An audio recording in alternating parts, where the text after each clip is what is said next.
다음 소식입니다. 국회 앞에서 노동조합법 개정을 요구하는 노동자들이 2,600번 절을 이어갔습니다. 하청 노동자나 특수고용자들도 사용자 측과 교섭을 할 수 있게 해달라는 건데요. 쟁점이 뭔지 홍하경 기자가 살펴봤습니다. 노조법이 만들어진 지 26년이 지났습니다.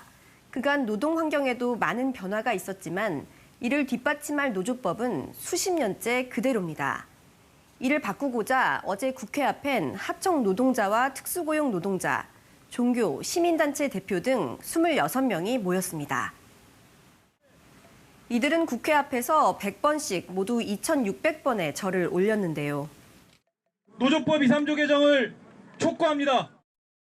이들이 요구하는 건 노조법상 사용자의 범위를 더 넓혀달라는 겁니다. 현행법은 근로계약의 직접적인 체결 당사자만 사용자로 보고 있어 하청 노동자나 특수고용 노동자들은 실제 업무에 관여하는 진짜 사용자와 교섭하기 어렵습니다. 실제로 하청 노동자들은 원청이 사실상의 지배력을 지닌 사용자인데도 협상 테이블 뒤에 숨어 있다고 말하는데요. 하청 노동자들의 노동력을 관리를 하는 것은 대우조선 원청입니다. 모든 것들을 관리 감독하는 사람이 사용자가 되어야 된다고 생각하고 있고. 또 특수고용자인 방문학습 교사들은 전국 학습지 노조를 조직했지만 사측은 교섭 상대가 안 된다며 몇 년째 대화에 응하지 않고 있습니다.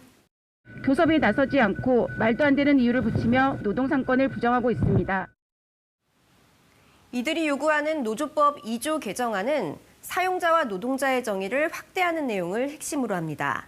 사실상의 영향력이 있다면 근로계약 체결 당사자가 아니더라도 노조법상 사용자로 보자는 겁니다. 또 개인 사업자로 보이지만 실제로는 타인의 사업을 위해 일을 하고 보수를 받는 간접 노동자와 특수고용 노동자까지 노조법 보호 대상에 포함하자는 취지입니다. 여기에 이른바 노란봉투법이죠.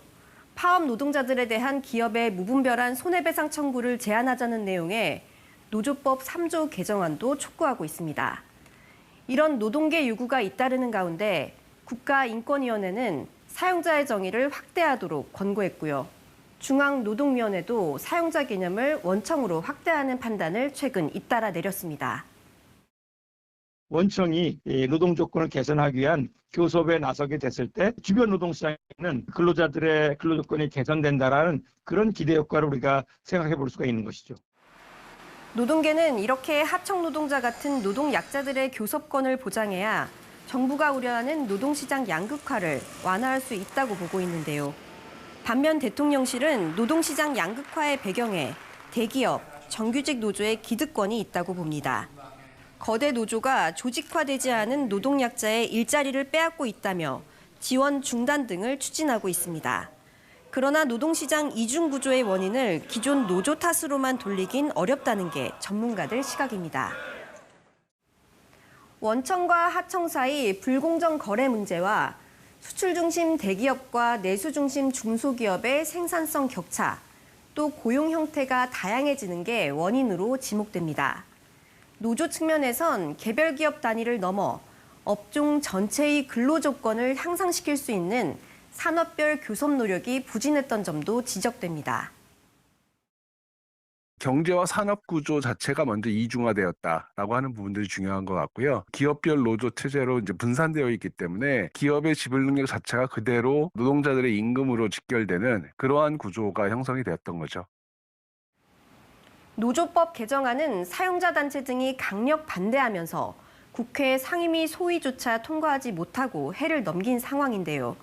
노노 갈등을 조장하지 않고 노동시장의 이중 구조를 풀어갈 건설적인 해법을 마련해야 할 것으로 보입니다. KBS 뉴스 홍하경입니다.